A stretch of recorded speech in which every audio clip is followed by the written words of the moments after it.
నమస్తే అండి. Welcome back to our channel. అందరూ బాగున్నారనుకుంటున్నాను. ఇవాల్టి వీడియోలో లలితా సహస్రనామ పారాయణం చేస్తే ఎంత విశిష్టత ఉంటుందో, ఈ 25 నామాలు చదివితే కూడా అంత విశిష్టత అనేది మనకు ఉంటుంది.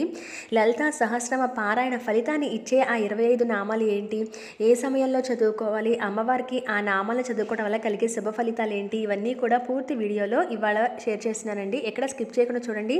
ఆ 25 నామాలకి నేను చదివి వినిపిస్తాను. లలితా సహస్రనామాన్ని చదవటం రాని వాళ్ళు కూడా చాలా సులువుగా ఈ 25 నామాలు చదువుకున్నా సరిపోతుంది. ఈ 25 నామాలు చదివితే అమ్మవారిది లలితా సహస్రనామం చదివినంత గొప్ప విశిష్టత ప్రయోజనం అయితే మనకు దొరుకుతుంది.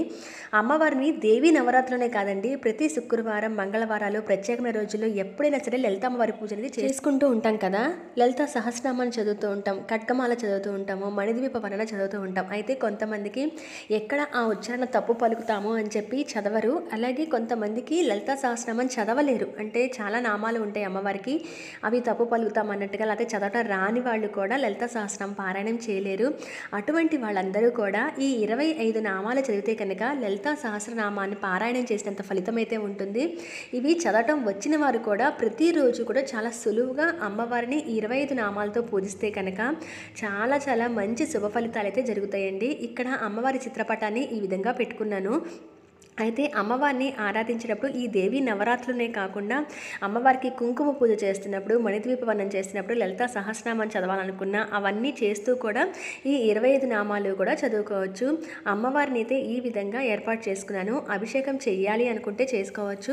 మనం దేవి నవరాత్రులనే కాకుండా విడిగా కూడా ఆరాధిస్తాం కాబట్టి అమ్మవారిని ఇక్కడ మొదటిగా గణపతికి తొలి పూజ అనేది చేసుకొని ఈ 25 నామాలు చదువుకోవడం ప్రారంభించాలి. అయితే కొంతమంది 25 నామాల్ని 9 వారాల పాటు చదువుతామని అనుకుంటూ ఉంటారు.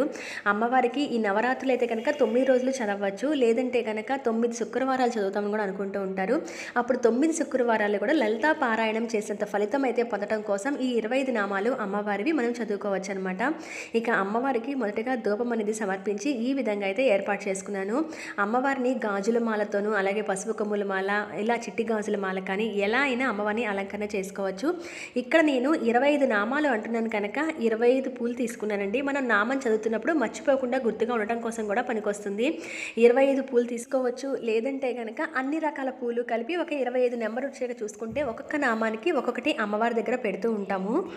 ఇలా 3 సార్లు చదవచ్చు, మీరు 5 సార్లు చదవచ్చు, 7 సార్లు, 9 సార్లు చదవాలనుకున్నా కూడా అన్నిసార్లు సపరేట్గా ఒక్కొక్క రకం పువ్వు అనేది పెట్టుకొని అమ్మవారి ముందు సమర్పిస్తూ కూడా పెట్టుకుంటే మనకి 25 నామాలకి 25 పూలు గుర్తుగా ఉంటాయన్నమాట. అలా ఏర్పాటు చేసుకుంటూ చేసుకోండి. లేదా మీరు మామూలుగా చదువుతూ పూజ చేస్తామనుకుంటే అమ్మవారి దగ్గర పూలతో లేదా అక్షింతలతో ఎలా అయినా పూజ చేసుకోవచ్చు. 25 పసుపు కొమ్ములు తీసుకోవచ్చు, 25 చిట్టి గాజులు తీసుకోవచ్చు, లేదా 25 మంగళకరమైన వస్తువులు తీసుకోవచ్చు. అంటే 25 చిట్టి గాజులు, 25 లక్ష్మీ గవ్వలు, 25 గోమ చక్రాలు, ఇలా అయినా తీసుకుని ఏర్పాటు చేసుకొని చేసుకోవచ్చు. నేనైతే 25 పూలని చామంతి పూలను తీసుకున్నాను. చామంతి పూలు అమ్మవారి ముందు ఉంచుతూ కూడా మనం ఒక్కొక్క నామానికి ఒక్కొక్క పువ్వుని అనేది పెడుతూ ఉంటాము. ఇక్కడ నేను ఆ నామాన్ని కూడా చదివి వినిపిస్తాను చూడండి. మొదటి నామం దగ్గర నుంచి చదువుతున్నాను. మొదటి నామం చదువుతున్నప్పుడు ఒక పువ్వు అమ్మవారి దగ్గర పెట్టడం, రెండవ నామం చదువుతున్నప్పుడు రెండవ పువ్వు అమ్మవారి దగ్గర పెట్టడం, పాదాల దగ్గర చేస్తూ ఉండాలి. ఇక్కడ మొదటి నామాన్ని చదువుతున్నాను చూడండి. సింహాసనేసి లలిత మహారాజ్ఞి వరాంకుశ చాపిని త్రిపురా చైవ మహాత్రిపురసుందరి సుందరి చక్రనాథ చ సామ్రాజ్ఞి చక్రణీ తథా చక్రేశ్వరి మహాదేవి కామేశి పరమేశ్వరి కామరాజప్రియ కామకోటిక చక్రవర్తిని మహావిద్య శివారంగవల్లభ సర్వపాటల కులనాద ఆమ్నాయనాథ సర్వన్మాయనవాహిని శృంగారనాయక. ఇవండి మొత్తంగా 25 నామాలు. ఈ 25 నామాలు చదువుతూ అమ్మవారికి ఎవరైతే పూజ చేసుకుంటారో వాళ్ళకి అమ్మవారి సహస్రనామం చదివినంత ఫలితం అయితే లభిస్తుందట. అమ్మవారి ఆశీర్వాదం లభిస్తుందని ఒక నమ్మకం. అందుకని ఎప్పుడైనా అమ్మవారికి పూజ చేసుకున్నప్పుడు లలితా సహస్రనామ పారాయణం చేస్తూ కూడా చదువుకోవచ్చు. అది చదవటం రాని వాళ్ళు అతి సులువుగా ఈ 25 నామాలు అమ్మవారికి చదువుకున్నా సరిపోతుంది. కొంతమంది ఉద్యోగస్తులు కానీ లేదా బయటకు వెళ్ళే వాళ్ళు కానీ ఏ రోజైనా చదవడం చదవడానికి కుదరకపోతే లలితా సహస్రనామాన్ని అటువంటప్పుడు కూడా ఈ 25 నామాలు చదివినా కూడా ఆ రోజు పారాయణం చేసినంత మంచి ఫలితం అయితే వస్తుందన్నమాట. ఈ విధంగా లలిత అమ్మవారికి 25 నామాలు ఉంటాయండి. నేను స్క్రీన్ మీద కూడా వేశాను కదా, మీరు అవి రాసి పెట్టుకోవడం కానీ స్క్రీన్ షాట్ కానీ తీసి పెట్టుకొని ఆ నామాలు చదువుతూ ఉండండి. ఈ దేవి నవరాత్రులు అయితే కుంకుమ పూజ ఎలా చేసుకోవాలో నేను వీడియో షేర్ చేస్తున్నాను. ఆ కుంకుమ పూజ చేసుకుంటున్నప్పుడు కూడా ఈ 25 నామాలు చేసుకుంటే, సహజంగా మనం కుంకుమ పూజ చేసుకుంటున్నప్పుడు లలితా సహస్రనామం చదువుతూ ఉంటాము, మహాలక్ష్మాష్టకం, కనకదార స్తోత్రం లేదా మణిద్వీపవన ఇలా చదువుకుంటూ పూజ చేసుకుంటాం కదా. అలా చదవటం రాని వారు కూడా సులువుగా ఈ 5 నామాలు చదవటం కానీ వినటం కానీ చేస్తూ కుంకుమ పూజ ఇలా కూడా చేసుకోవచ్చు. నేను నిన్నటి వీడియోలో కుంకుమ పూజను ఎలా చేయాలో చెప్పాను. కాబట్టి లలితా సహస్రనామం చదవలేని వారు లేదా ఆ పారాయణం చేసినంత ఫలితం రావాలి అనుకున్న వాళ్ళు ఈ 25 నామాలకి అమ్మవారికి ఈ విధంగా పూజ చేసుకోండి. ఆ మహా త్రిపుర సుందరీ దేవికి ఉన్న 25 నామాలు కూడా అత్యంత విశిష్టత కలిగిన నామాలు ఇవి ఈ సహస్రనామానికి మనకి సమానమైన నామాలన్నమాట. అమ్మవారికి పూలే సమర్పించాలని ఏం లేదు, మీ దగ్గర ఏ వస్తువులు ఉంటే వాటితో 25 గుర్తుగా ఉంచుకోండి. ఒక్కొక్క నామానికి ఒక్కొక్కటి అమ్మవారి దగ్గర సమర్పిస్తూ మీరు పూజ అనేది చేసుకోవచ్చు. ఇవి వాళ్ళు తన మన భేదం ఎవ్వలేరండి, ఆడవారు మగవారు ఎవరైనా కూడా చదువుకోవచ్చు, చేసుకోవచ్చు పూజని. మగవారు కూడా చదవచ్చు ఈ నామాలు, ఆడవారు చదవచ్చు, భర్త లేనివారు కూడా చదవచ్చు, పెద్దవాళ్ళు చిన్నపిల్లలు ఎవరైనా చదవచ్చండి. ఇది మనం చదువుతుంటే వెనకాల ఇంకొకళ్ళు మన పక్కన కూర్చుని పిల్లల చేత కూడా చదివించినా కూడా వాళ్ళకి విద్య బాగా వస్తుంది. అలాగే కుంకుమ పూజ అనేది అమ్మవారికి ఎక్కువ చేసుకుంటూ ఉంటాం కనుక శ్రీచక్రం ఉన్నా లేదా ఫోటో ఉన్న అమ్మవారి మీద కుంకాన్ని సమర్పిస్తూ లేదా శ్రీచక్రం మీద కుంకాన్ని సమర్పిస్తూ కూడా ఈ 25 నామాలు చదువుకోండి. ఇది ప్రత్యేకంగా షేర్ చేద్దాం అనిపించింది. ఈ దేవీ నవరాత్రుల్లో చాలా ముఖ్యమైనది కాబట్టి లలితమ్మ వారికి ఈ విధంగా పూజ చేసుకోవడం. అంతేకాకుండా విడిగా కూడా మనం ఎక్కువ మంగళ శుక్రవారాల్లోనూ ఏదైనా పండగలంటే ముందుగా కుంకుమార్చన, సామూహికంగా కుంకుమ పూజలకు వెళ్ళటం కానీ లలితా సహస్రనామ పారాయణానికి వెళ్ళటం కానీ చేస్తూ ఉంటాం కదా. అలాగే సువాసిని పూజ చేస్తూ ఉంటాము ఈ దసరాలో. ఇలాంటప్పుడల్లా కూడా 25 నామాలు చదువుకున్నా సరిపోతుందండి. చదవగలిగే వాళ్ళు లలితా సహస్రనామ పారాయణం చదువుతూ ఇవి చదువుకోండి. అలా చదవలేని వాళ్ళు ఈ 25 నామాలు చేస్తే కనుక అంతే సమానమైన ఫలితం అయితే వస్తుందన్నమాట.